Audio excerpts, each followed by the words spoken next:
Assalamualaikum. Good day, everyone, wherever and whatever time you are listening to us. On behalf of Accountancy and Finance Training Center, I welcome all of you. I am Numan Yakat, and I had already my introduction in my orientation.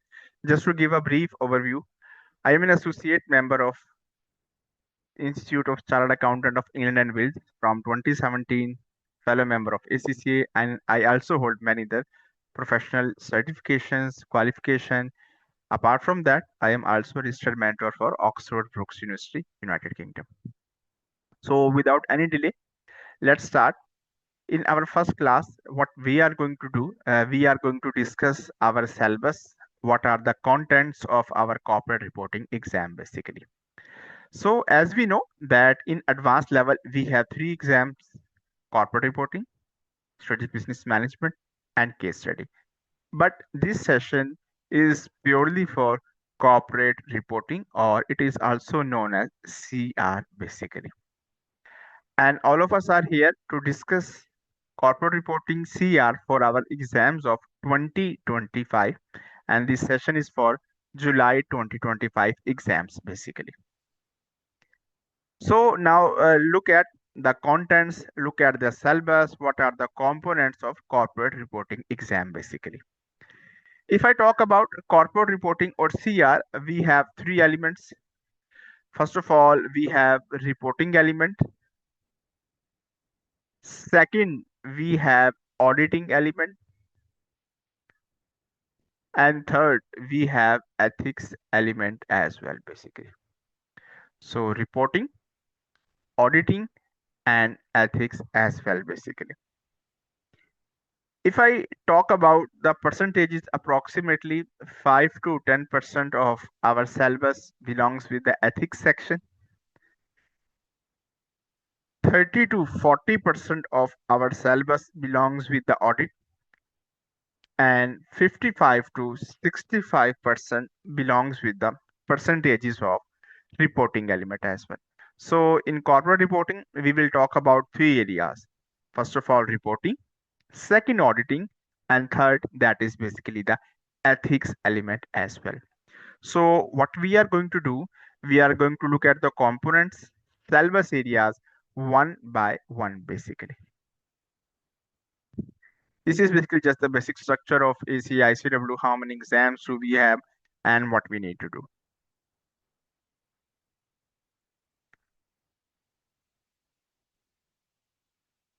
This is basically the syllabus components, what I was talking about.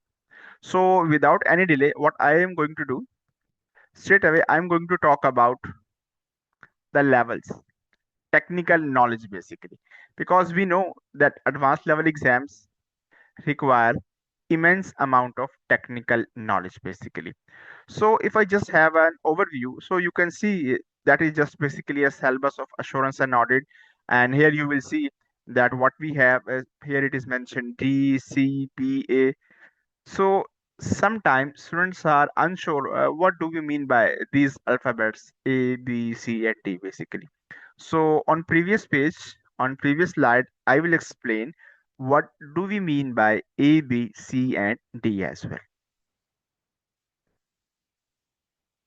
So first of all, I will talk about level D. What is level D? Level D means that is awareness of scope of standard basically. It means you should have just the basic idea about the scope. So examiner is not going to ask about the detailed accounting and reporting treatment, initial recognition, subsequent recognition, disclosures, and so many complex areas. No, in D level, level D, examiner will test just the awareness of scope basically. So you will be having a very small idea or very little idea as well basically. So for example, if any topic that is at D level, so you should not spend too much amount of time on that topic, because examiner will test. If examiner will test, then there will be a very small portion of very few marks of little area, not a complex one. So why should I spend huge amount of time? I have to think about this point. Second, that is level C basically. What is level C? Level C requires journal knowledge basically, and with a basic understanding of your subject matter and training. So it means you must be able to identify some major issues, some significant issues, or you can say some material or major points basically. And you have to evaluate their potential implications or impact basically. What will be the consequences of particular issue? So that is level C. In level D, you will talk about just the awareness, but in level C, you must have some sort of a general knowledge. You must have some sort of a good idea. If I talk about third level, that is level B, so it requires working knowledge with broader understanding basically. So working knowledge means, for example, examiner will assume if you are working, then you must be having some sort of a knowledge, some good idea to perform some sort of calculation, to go for some sort of discussion basically. You can perform working, you can go for calculation, discussion, interpretation when you have a very solid understanding basically. And level A, that is the last level, fourth level. Fourth level means you can see a thorough knowledge with a solid understanding basically. And you must be having professional judgment, professional skepticism basically. So at level A, you must be having the expert level knowledge. Assuming, like, for example, you are a CFO, you are a finance director, or you are holding some sort of a key position, basically, some sort of a key position. So, if you possess some sort of a key position in any entity, then it means you have to act in a responsible manner because your decisions could play a very, very important role. So you have to be very good. So these are the four levels. First of all, what I advise to my students is, first thing, you have to get understanding about these four levels: level D, level C, level B, and finally the level A as well. Why I request my students to get understanding of these levels, I will just explain in a moment.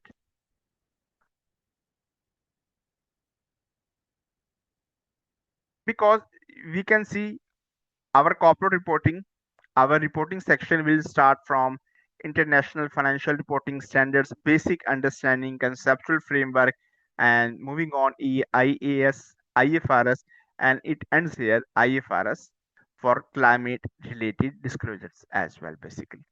So we can see different alphabets as I was mentioning, A, B, C, and D.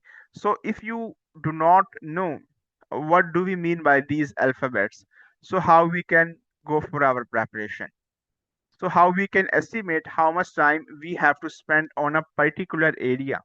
How much understanding do we require for a particular topic as well? So that's why it is very, very important to understand these four levels: level A, B, C, and D. I tried my best to explain those levels. Now, what we are going to do, we are going to look at the financial reporting section. That is your reporting section.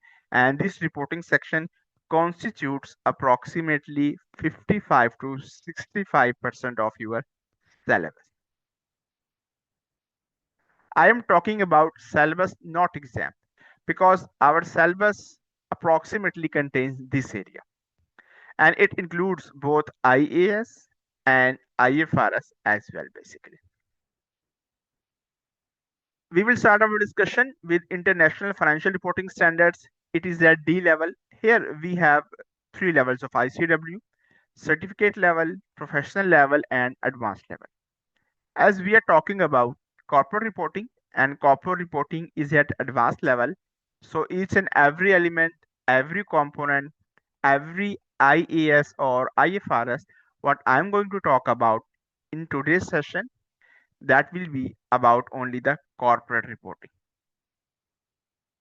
Then we will talk about conceptual framework for financial reporting basically. What is conceptual framework of financial reporting? How IAS, IFRS are formulated? What is or what are IASB framework? What about the FRC, Financial Reporting Council? So different concepts, different assumptions, different points what we have covered in our earlier studies. But again, we are going to look at each and every component.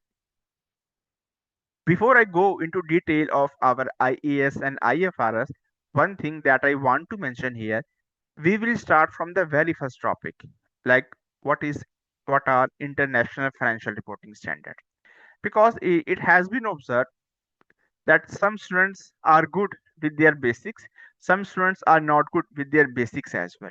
So in order to cope the gap of all of those students which lack in their studies, or if they are unable to recall their previous concepts, what we have done so far, we have designed our course in this way that we start from basics and then we move on to the advanced level. Step by step we go for studying. So if you think you have a good idea, you have knowledge, then it will be a refresher and then you can move on to the advanced level lectures. Otherwise, if you need to recall, then it will be a very good thing for you. So please do not get bored. So each and everything will be covered in our session basically. If you know or if you do not know, you should not be worried. Apart from video lectures, we will also provide you the notes, slides for your different areas where they are required for IES, IFRS, reporting, audit, finance, business strategy, ethics, and so on. Now, coming back, we have first IS, that is IAS1, and that is basically about presentation of financial statements basically. How you have to prepare the financial statement, what will be the format of SOFP, statement of financial position, what will be the format of SOPL and SOCI, statement of profit and loss, and statement of comprehensive income as well. Most of these topics are at D level. So instead of saying A at every level, I will be just skipping. And if there will be any change, then I will mention at what level do we have to cover, how much time we have to spend on a particular topic basically. Then we have IAS2 inventories basically. What are inventories? How we have to recognize them basically. For example, there is a building. Question said that there is a building. So how you have to classify the building?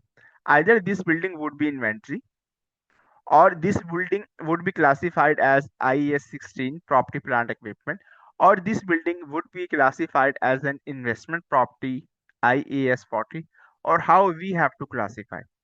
Simply we cannot say like if there is a building, because previously in previous studies talking about the basics, we normally say okay, and there is a building, so it will be classified under IAS 16. My dear, it may not be possible, because we are talking about the advanced level, and at an advanced level examiner talks about discuss the difficult concepts, complex concepts, integration element as well. So what you need to do, you need to look at the usage of building basically, usage of building. Because if I talk about the basic criteria of IAS2 inventories, anything that is for that is held for resale purposes, anything that is for resale purposes, it is called as inventory. Now it's quite possible you might be having an entity and its business is to purchase buildings and then go for sale transaction. So now this building could be classified as an inventory. Earlier you might be thinking about that this building would be classified as IS 16 because you have previous understanding. No, you have to change. You have to upgrade your concept with advanced level with your technical areas as well. So we have to look at the usage, we have to look at the criteria, and then we have to classify it. Please do not go for some sort of quick decision. You have to think and then you can go for a decision. If this building is for use for some other purposes, that classify that is for production of good or supply of services, then it could be a part of IS 16. If this building is for capital appreciation or rental purposes, if this is for capital appreciation or rental purposes, then in this case, this building would be classified under IAS 40, investment property. Your building is same, but its usage is going to define which IAS or IFRS I have to apply. So please remember this thing because you are at the advanced level. Then we have IAS 7, statement of cash flows. What do we mean by statement of cash flows? How do we prepare our cash flow statement? Why we need? What activities do we have in our cash flow statement? Operating activities, investing activities, financing activities, what components are classified in which particular section? Then we have IAS 8, accounting policies, first of all. Then we talk about changes in accounting estimate and errors basically. So here we are going to talk about three areas: accounting policies, accounting estimates, and errors basically. How we can go for different areas. What about sorry, what about depreciation? What about different policies like inventory valuation? So each and everything would be covered, will be discussed in our detailed session. Then we have IAS 10, events after the reporting period basically. So let's say if any event has happened after your year end, so how you are going to record? Either it will be an adjusting event or it will be a non-adjusting event as well. Basically, it depends upon the condition. If the conditions of that event existed at year end or before year end, so that will be an adjusting event. If there were no condition, so probably it is going to be classified as non-adjusting event as well. Then we have IAS 12, one of the major, complex and renowned standard, income tax. But mostly students and tutors call it as a deferred tax as well. Why? Because most of the sections of this topic, IAS 12, deals with your deferred tax. Either it is a deferred tax liability or it is a deferred tax asset. But the important section is basically we have deferred tax. We are going to talk about taxable temporary differences, deductible temporary differences, and these differences in individual statements as well as in the context of business combinations as well, basically. IAS 19 as well, employee benefits. So here we will talk about these areas. Then we have one of the famous and well-known standard IAS 16. It deals with property, plant, and equipment as well, basically. The criteria, recognition, revaluation concept, increase in valuation, then decrease, and then further increase, multiple types of transactions for the same asset within a year. How you are going to record the increase, decrease, and then increase as well. IS 19, employee benefits as well. Because companies believe apart from salaries, you have to provide something extra to your employees basically. You have to give them, you have to keep them motivated. So what they do basically, they provide different types of benefit: short-term benefits, long-term benefits, retirement benefits, multiple types of benefits they do provide to their different employees basically. So how you have to recognize those benefits basically? This is defined in IAS 19, employee benefits basically. Some of you might be thinking, I am just reading the name of standard and then explaining 2 3 points or mentioning 2 3 areas, because in this section, in this session, it's only possible to define what are your standards, what is your syllabus, and what components are we going to study. Because for each and every IAS we have separate sessions as well. We have recorded session, And then we have live sessions as well, because in a short period of time of session, this standard or any standard could not be covered. We require huge amount of time, and these have been covered in our recorded as well as in our other sessions as well, that will be provided to all of you who are going to register with us. Then we have IAS 20, how you are going to accounting for reporting of government grants and government assistance as well. For example, you have purchased a machinery and its cost is $2.5 million basically. But what we have, that machinery is basically low carbon emissions. So this machinery is having the low carbon emissions as well. So low carbon emissions mean there will be less pollution to the environment. So environment friendly machine you can say. So you have purchased a machinery. So what is going to happen? It's quite possible where government might say, oh, you have done a great job. What I'm going to do, I'm going to give you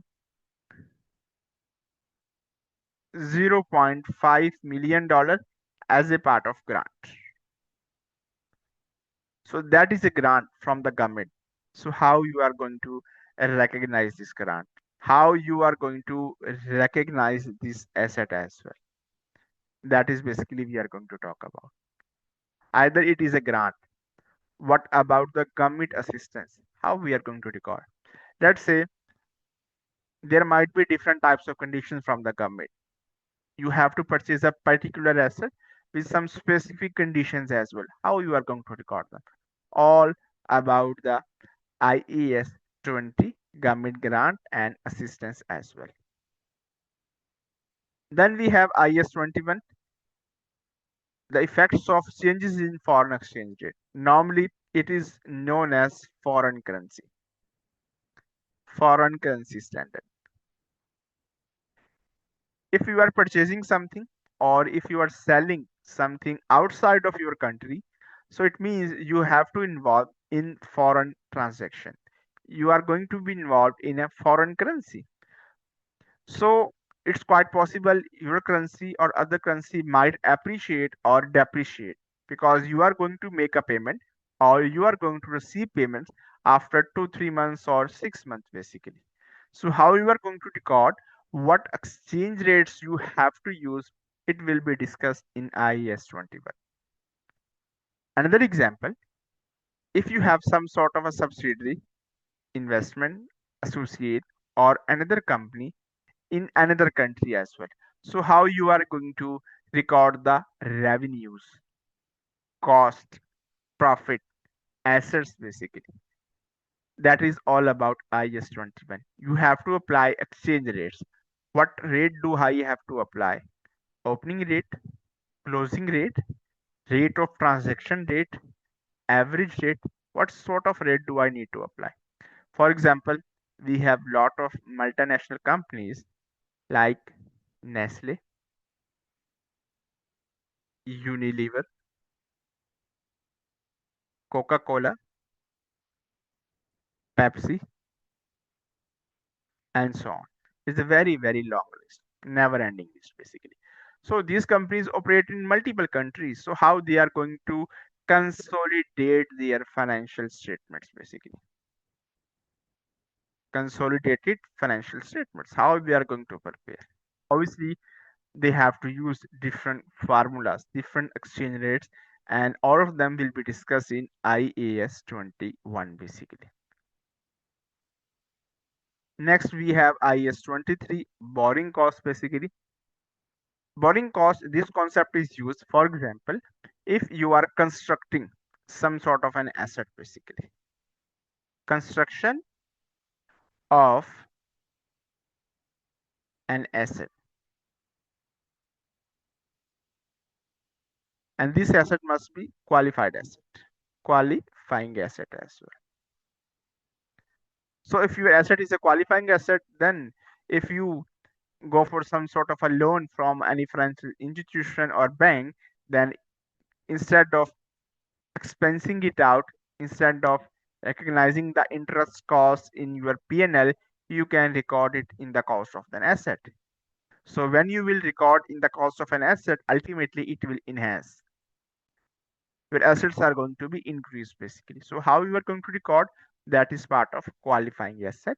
And we will discuss the criteria, the conditions of qualifying asset as well. Then we have IS 24, related party disclosures as well. What are related parties? How we can have different transactions between related parties as well.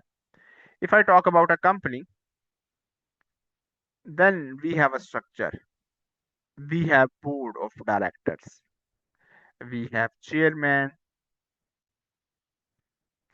We have CEO and many other directors as well, executive directors, non-executive directors as well.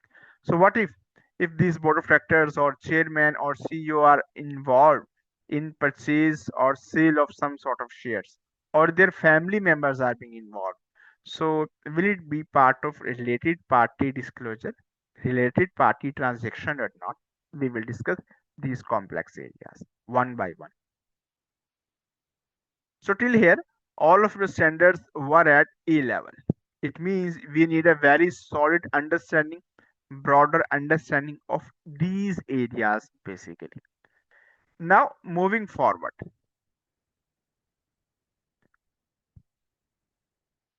we have next standard, next topic, we have IAS 26. And this IAS 26 is at D level as well. This goes for accounting and reporting of by retirement benefits plan. This standard is in addition of IAS 19. IAS 19 is at A level, but IAS 26 is at D level as well. Because you need just a very basic overview of scope of this standard about retirement benefit plan. In IAS 19, we will talk about multiple categories of benefits like short term, long term, retirement, and so on. But in IS 26, we will just focus on retirement benefit plan and just an awareness level. Do not spend too much amount of time on IS 26 accounting.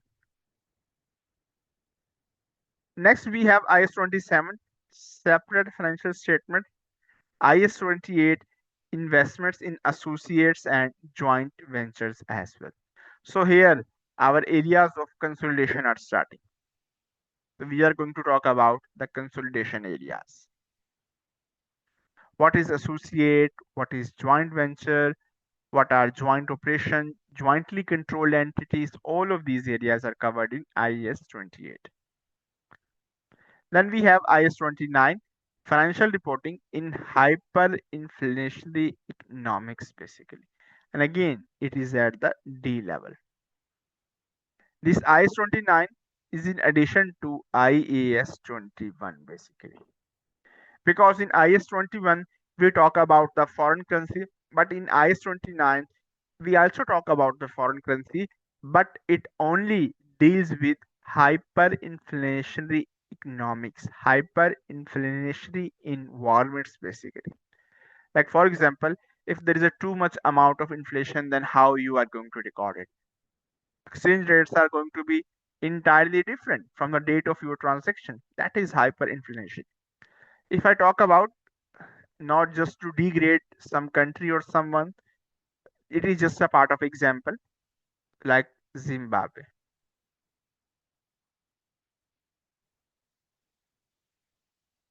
is a well-known example of hyperinflationary environment basically. So you just need the basic understanding what is hyperinflationary environment, how we have to deal with them, very basic concept and idea, and do not dig into too much detail. Then we have IS 32, financial instruments basically. Presentation. This standard of IS 32 deals with just your presentation area, while IS 39, that is also a part of financial instrument, that deals with the recognition and measurement of hedging section basically. In addition to these two standards, we also have IFRS 7 that deals with the disclosures, as well as IFRS 9 as well. IFRS 7 is basically for our disclosures, while when we talk about IFRS 9, then it deals with your financial instruments as well, other areas, classification, recognition, measurement, and many other points that are in addition to IAS 39 basically. So these four standards, IAS 32, 39, IFRS 7, and IFRS 9, these belongs with the financial instruments basically. And again, all of these are at the A level as well. How we are going to record the hybrid instruments, swaps, forward currencies, forward contracts, futures, option, hedging, derivatives, all of them will be covered in our financial instruments basically. Then we have IS 33, earning per share, or it is also known as EPS basically. What is earning per share basically? What is the difference between earning per share and diluted earning per share as well? EPS, earning per share, DEPS, diluted earning per share as well basically. Diluted earning per share as well. IS 34, interim financial reporting basically. Interim financial reporting. So what do you mean by interim? Because normally we hear the word quarterly financial reporting, monthly reporting, annual financial statement. What do we mean by interim? What do you mean by interim? We will talk about what is interim and how we can go for the interim financial reporting as well basically. Then we have IS 36, impairment of assets basically. How we can go for the impairment? What do you mean by impairment as well basically? Reduction in value of an asset, that is called as impairment. So how we are going to record the impairment? What about revaluation? If there is a case of impairment and then we have revaluation for the same asset in just 1 year, how we are going to record? Or if there is a revaluation and then we have a case of impairment, how we are going to record it? What about CGU, cash generating unit? That is a group of assets that generate value for you. Group of smallest identifiable assets basically. Then we have IS 37, provisions, contingent liabilities, and contingent assets as well basically. What is the difference between provision and contingent liability? How we are going to record them? How we are going to present them basically? What are contingent assets basically? Do you think is there any difference between asset and contingent assets or not? Yes, there are huge differences. We will talk about those differences, those areas. Then we have IS 38, intangible assets basically. Because if I talk about broadly, then we have two types of assets. First of all, we have tangible assets, and then we have intangible assets as well basically.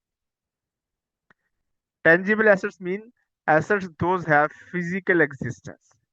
These are called as tangible assets basically, like property, plant, equipment, your chair, table, computer, or anything else which have which has some sort of physical existence. That is a tangible asset. If anything that do not possess its physical existence, this is called as, or these are called as, intangible assets basically. For example, patents, copyrights,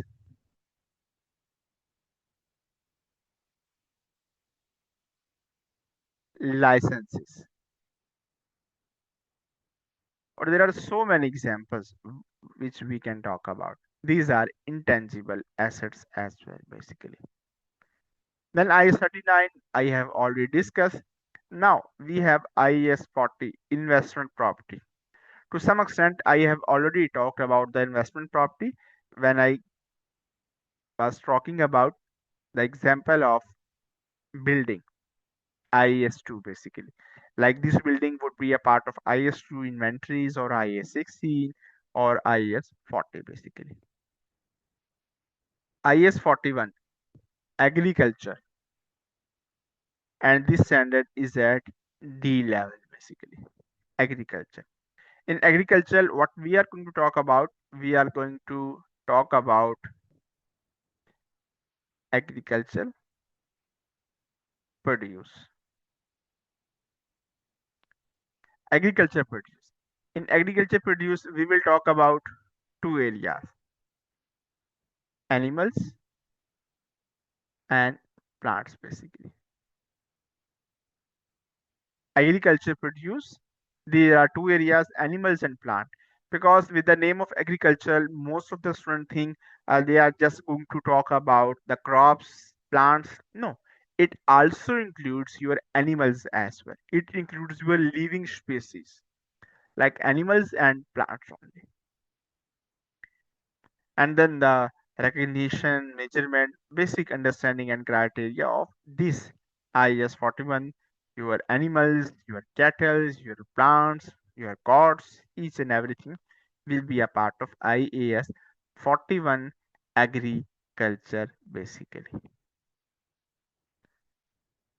These were IAS, what we were talking about.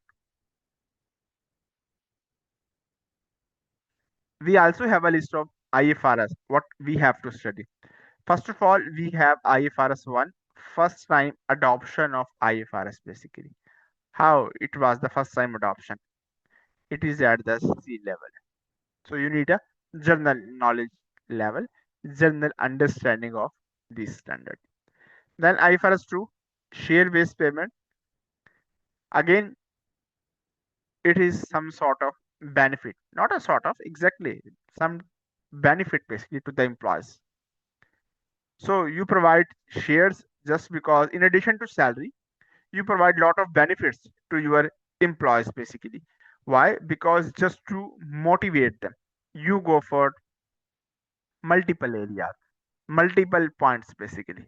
One of them is share based payment.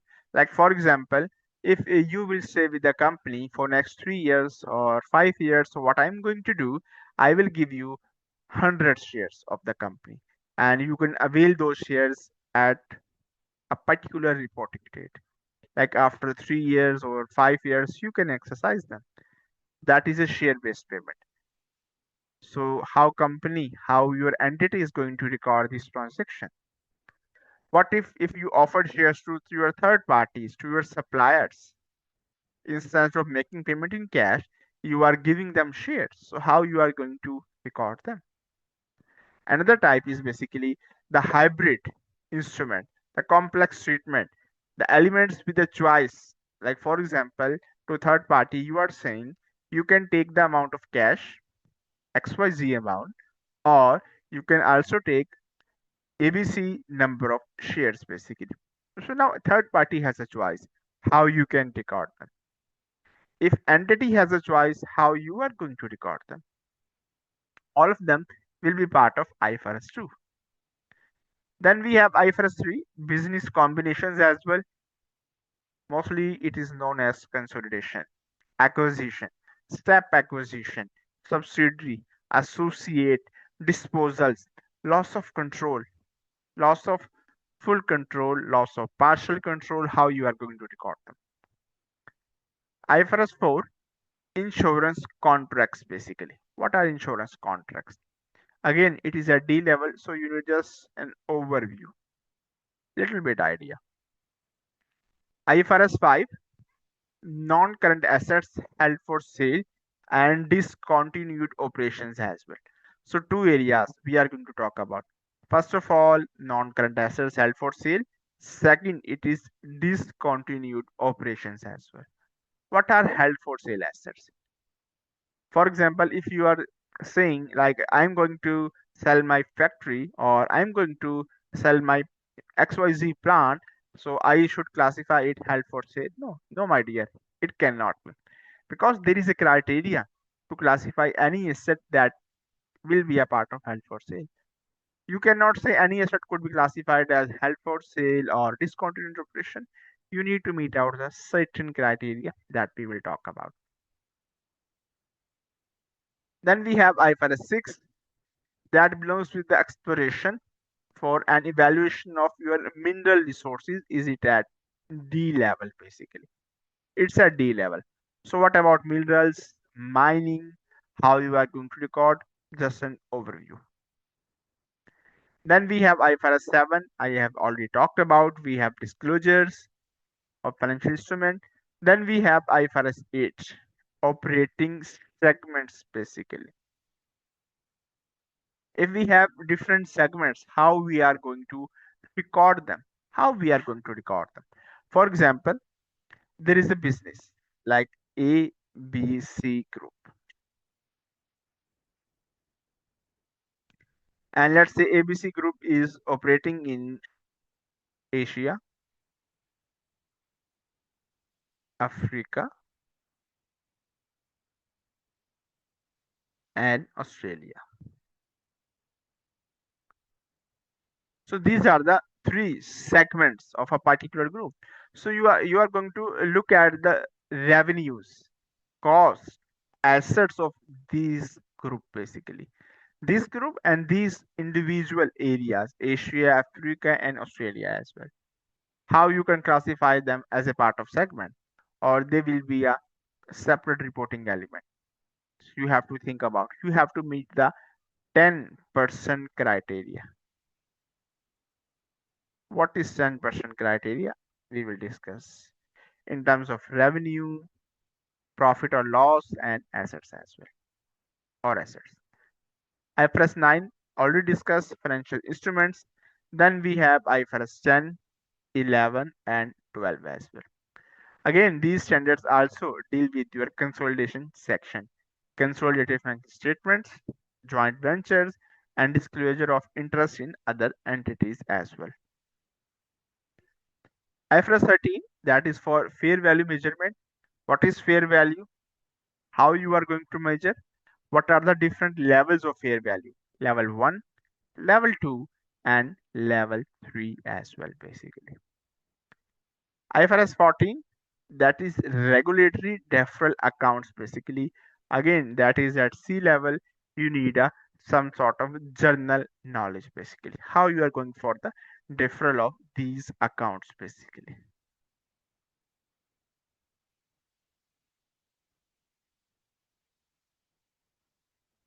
Then we have IFRS 15, one of the very common and famous standard that is for revenue from contract with customers basically.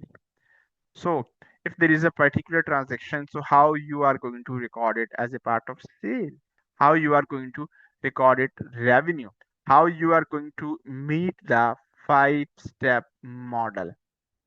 What are the 5 steps in your model? How you are going to record them? Then we have IFRS 16 leases. Yes, for IFRS 15 and IFRS 16, we have replacement. IFRS 15, revenue from contract with customers, it's a replacement of IS 18 and IS 11 because IS 18 was for revenue and IS 11 was for construction contract. Now, instead of previous two standards, we have IFRS 15. That is a combination of both revenue and contracts as well. In IFRS 16, we have leases. It is a replacement of IAS 17. Now we will talk about right of use asset. In leases, we will talk about right of use. Right of use asset as well. How we are going to establish right of use. Lesser accounting, lessee accounting as well, basically. Sale and lease back. Then we have IFRS 17, insurance contracts, that is at C level. IFRS for SMEs. So if there is some sort of an SME, how they are going to apply the different IFRSs basically. Then IFRS S1 and S2. These are the addition. S1 is for sustainability related financial information as well. and S2 is for climate related disclosures as well, basically. And both of them are at A level as well, basically. Both of them are at the A level because ICW is placing a huge importance on sustainability.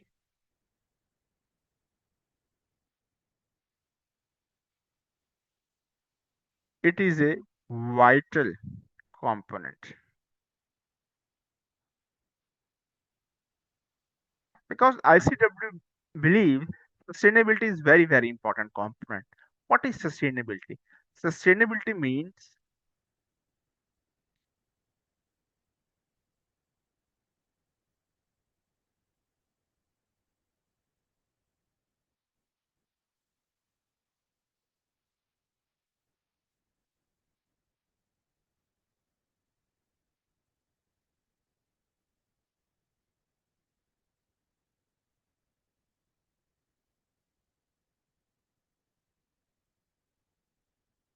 meeting the needs of present without compromising on future needs.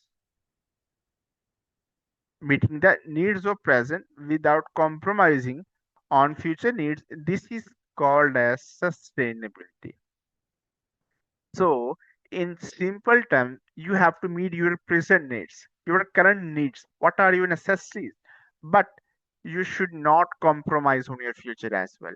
It means you should not cannibalize, you should not exhaust all of your resources in present term, so there will be nothing or there will be very few resources or less resources for the future generation as well. So how they are going to survive if you have depleted these resources in a huge amount, in a significant quantity? So how future generations are going to survive? What about the environment? How environment will survive? That's why we have this topic, and this is an addition, sustainability. And you see, just look at the level that is at E level as well. So ICW is placing a huge importance, so it's quite possible, even it is probable, that there will be some sort of a hint, some sort of a question, some sort of a point, sub requirement on this topic, basically.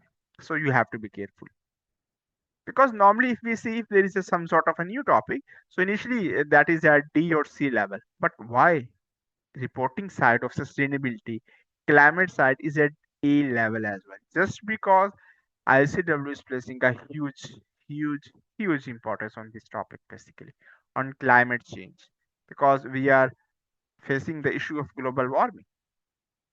So we have to be careful about the sustainability, about utilization of our resources, basically.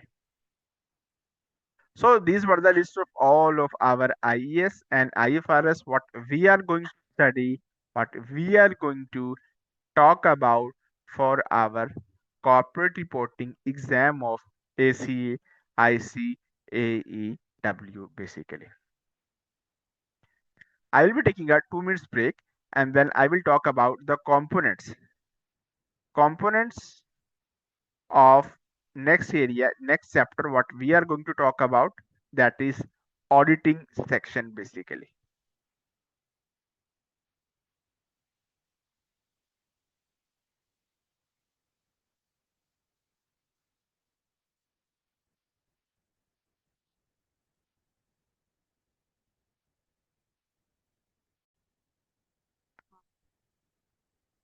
Now let's talk about the second component of corporate reporting. As I mentioned earlier, that corporate reporting we have three areas: reporting, auditing, and ethics. Reporting areas we have IES and IFRS, and we have already discussed them. Next section, next topic, that is basically about the auditing side. Next we have auditing section.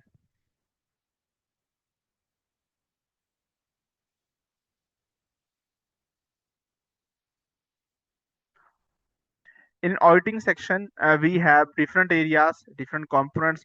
First of all, what we have in auditing section, that is basically I have combined these areas, that is risk, planning, risk assessment, planning, each and everything basically. And further, you can also say risk of material misstatement.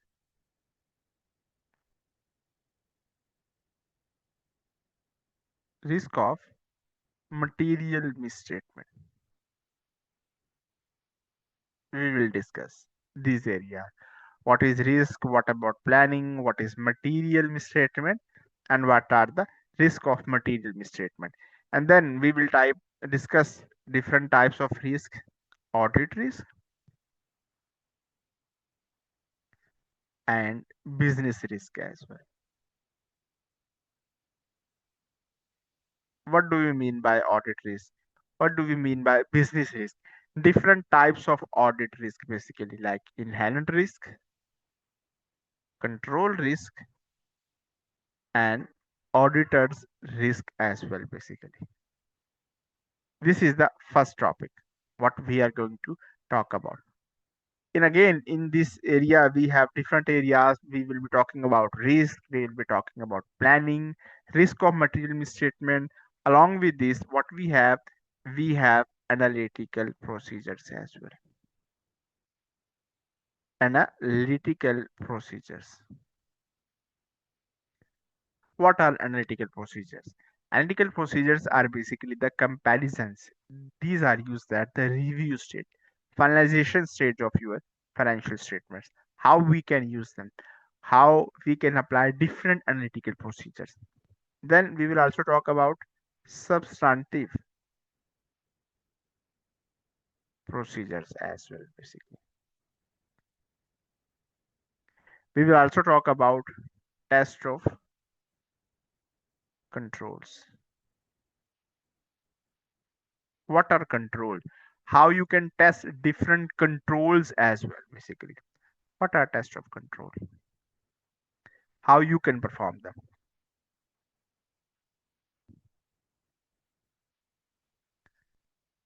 Next is review phase of financial statements, basically. Review phase of your financial statement.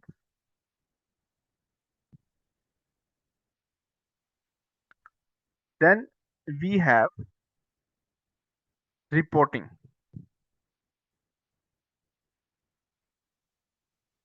Reporting phase. Reporting phase, basically. How you are going to provide the audit report. Different types. Audit reports, different types, basically. Opinion. Different types of opinion, basically. Different types of opinion, basically.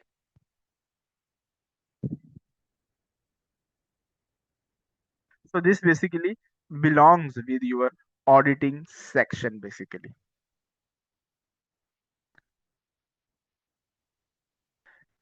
Next, what we have basically, we have many other concepts like going concern,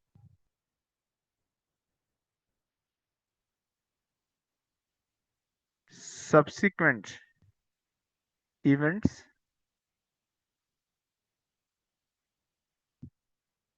and so on, basically. In addition, we also use experts. Use of experts, basically. And this expert could be auditor's expert, and it could be management's expert as well.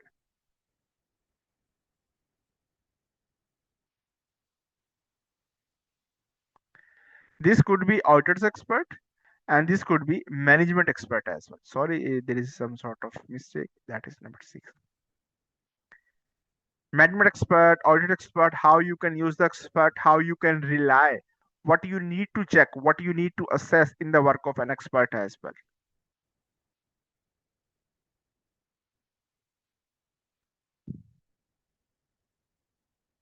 Then we have communication.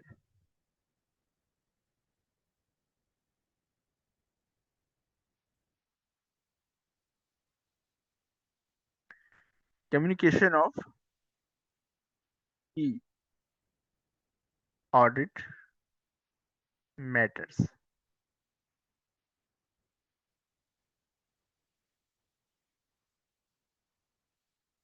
in independent auditors report.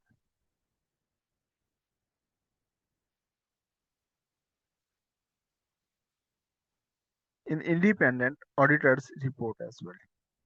Along with this, we will talk about EOMP and OMP. What is EOMP? EOMP means emphasis of matter paragraph. OMP means other matter paragraph. What are the differences between these two? Obviously, we will discuss in detailed sections.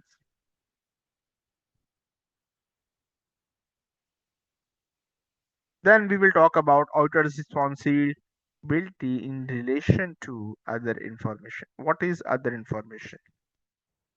What if there is some sort of contradiction in other information and in audited financial statements? Basically information what is published in auditor's financial statement. So what you are going to do? Then we have many the standards like ISA 3000 standards relating to engagements, some special areas, prospective financial information, prospective financial information that includes your forecast, budgets. Then we will talk about review engagements basically.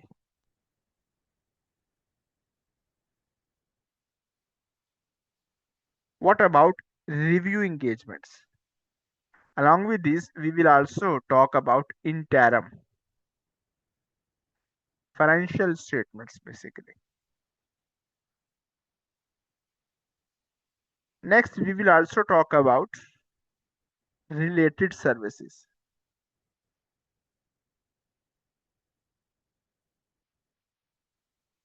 Related services basically.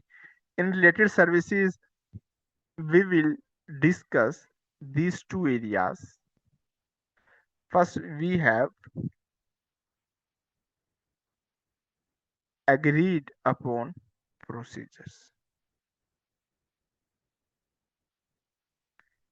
Next, we have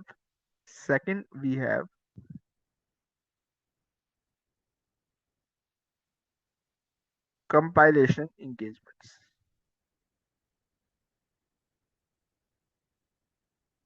Compilation engagements as well, basically. That is basically a revised section.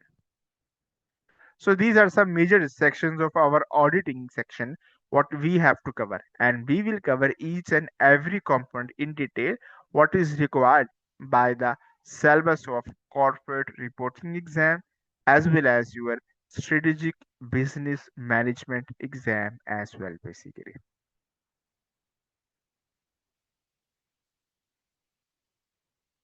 Now, coming towards some last few sections, then we have ethics.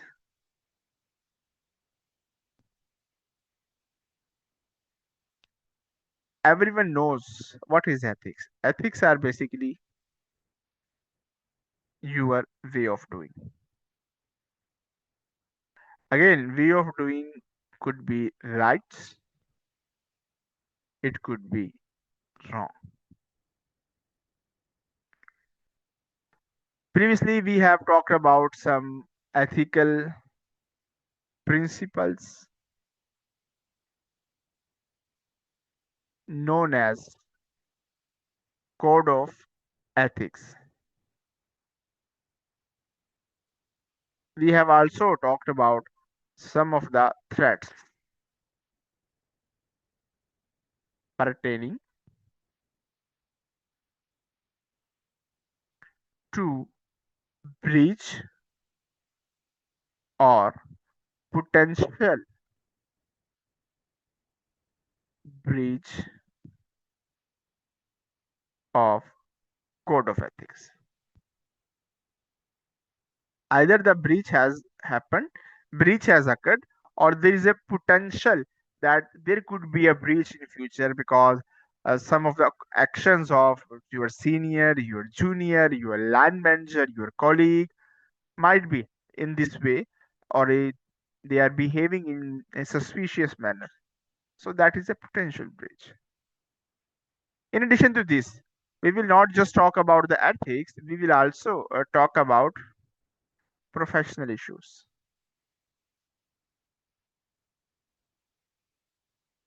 Professional issues, commercial issues.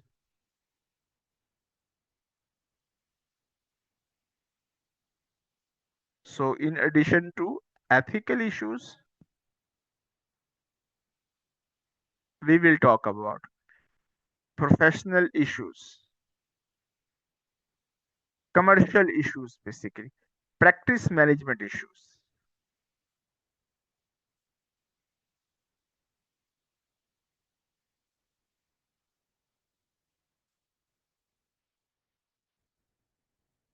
In fact, here what we are talking about quality control,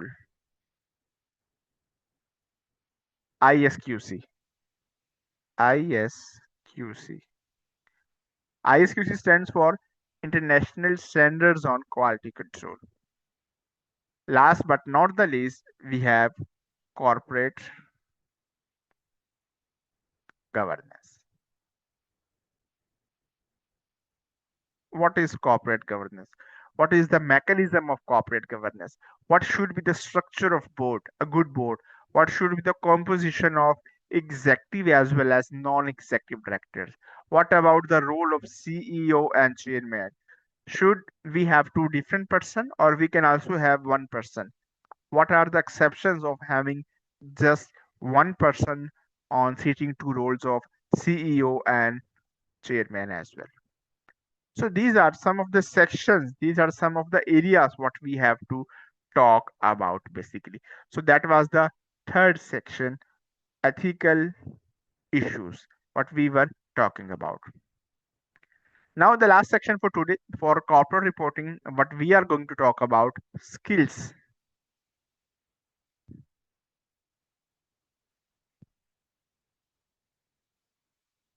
to pass CR exam basically. How you can pass out your corporate reporting exam basically. There are four skills which you should be good at. First of all, then we have second skill, then we have third skill, and then we have fourth skill as well. So we must be good with these four skills. We must be good. First of all, we have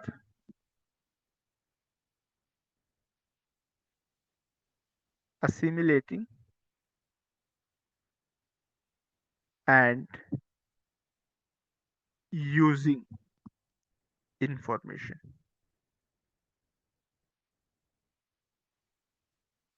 Second, what we have structuring problems and solutions. Third, we have applying judgments. And fourth one, we have conclusions and recommendations as well. Some people divide conclusion and recommendation into two sections or two skills. Some divide into just one skill as well. So you must be good with these four skills. I will briefly discuss. Next, we will be discussing in detail. If I talk about assimilating and using information, in this skill, what we have to do, we have to identify. We have to identify issues. We must be in a position to read out the data, to understand the data, and to identify some issues. This is called as A and UI basically. That is your assimilating and using information basically. In second skill, that is structuring problems and solution, what we have to do, we have to apply our technical knowledge. We have to apply our technical knowledge and skills to analyze a problem, analyze a issue. That is structuring problem and solution. Applying judgment, what we are going to do, we have to use our professional skepticism. We have to use our professional skepticism. Either the information given to us is right or not. What about assumptions? Are these assumptions achievable, accurate, based on accurate data, reliable or not, basically? Do we need some sort of an expert? So, all of these points about the applying judgment. And finally, we have conclusion and recommendation. So, we must be able to conclude on issue or issues, whatever do we have, on a specific matter or matters. And finally, we have to provide them a recommendation. We have to provide the advice basically. We have to provide the advice basically. We must be in a position.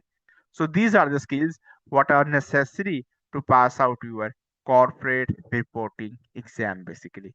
Assimilating and using information, first skill. Structuring problems and solution, second skill.